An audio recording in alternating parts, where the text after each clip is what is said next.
सोचिए, एक सुल्तान जिसने यरूशलेम को आजाद तो कराया लेकिन कत्ले आम नहीं किया बल्कि इंसानियत दिखाई। उसके दुश्मन भी कहते हैं अगर हारना है तो ऐसे दुश्मन से हारना बेहतर है। आज हम सुल्तान सलाहुद्दीन के बारे में नहीं जानेंगे बल्कि क्रूसेड्स का असली इतिहास भी जानेंगे, इस दौर के हालात, यूरोप और मुस्लिम दुनिया की सियासत। ये कहानी सिर्फ तलवार की नहीं है बल्कि दिल की भी है। आज हम बात करेंगे कि सलाहुद्दीन से हम क्या सीख सकते हैं।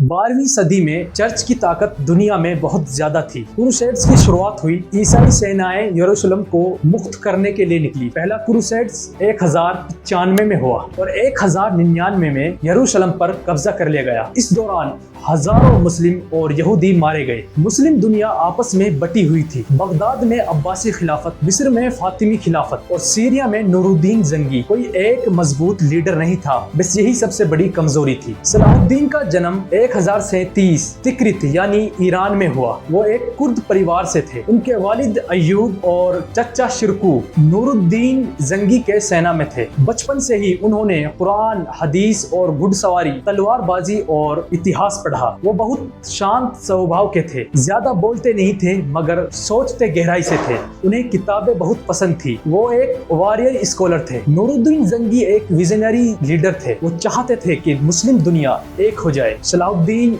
उनके शासन में बड़े हुए। उनके चचा शिरकू नूरुद्दीन के खास जनरल थे। जब क्रूसेड्स का खतरा मिस्र पर बढ़ा तो नूरुद्दीन ने शिरकू और सलाहुद्दीन को वहीं भेज दिया। मिस्र उस वक्त अंदर से बहुत कमजोर था और बाहर से क्रूसेडर हमला कर रहे थे। सलाहुद्दीन ने वहां जाकर देखा कि सियासत किस तरह से चलती है। शिरकू की मौत के बाद 1169 में सलाहुद्दीन सिर्फ 31 साल की उम्र में वजीर बने। उन्होंने धीरे धीरे फातिमी खिलाफत खत्म की और मिस्र में अमन लाया। ज्यादा खून खराबा नहीं किया। अब सलाहुद्दीन मिस्र के हाकिम थे लेकिन उनका असल मकसद था यरूशलेम को आजाद कराना। नूरुद्दीन की मौत के बाद सीरिया में कई छोटे अमीर थे। सलाहुद्दीन ने कुछ जगह तलवार से जीती और कुछ जगह रिश्ते और डिप्लोमेसी से जीती। उनकी स्ट्रेटेजी आज भी MBA की किताबों में पढ़ाई जाती है। जीत सिर्फ तलवार से नहीं, दिमाग से भी होती है। क्रूसेडर्स ने यरूशलेम, एंटियोक और त्रिपोली पर राज्य बनाया। उनकी सेनाएं मजबूत थी लेकिन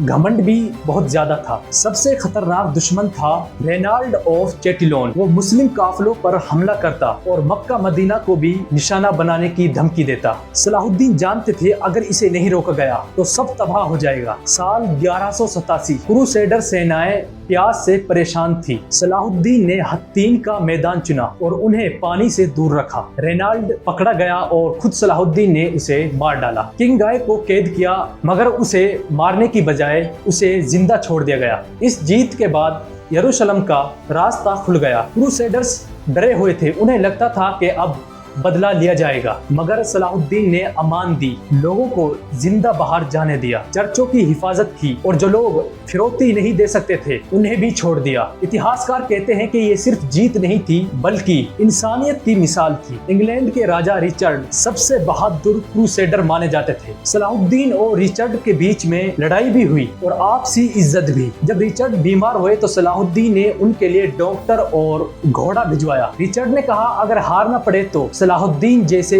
इंसान से हारना बेहतर है और सलाहुद्दीन बीमार पड़ गए। जब उनका इंतकाल हुआ तो उनके पास सिर्फ कुछ सिक्के और कपड़े थे। इतनी बड़ी सल्तनत लेकिन खुद के लिए कुछ नहीं था। आज भी हम सलाहुद्दीन को याद करते हैं उनकी बहादुरी, उनकी इंसानियत की वजह से। असल ताकत ये नहीं कि आप कितनों को हरा सकते हैं बल्कि ये है कि आप कितनों के दिलों को जीत सकते हैं। अगर आप लोगों को ये वीडियो अच्छी लगी हो तो लाइक एंड सब्सक्राइब कर जाएं।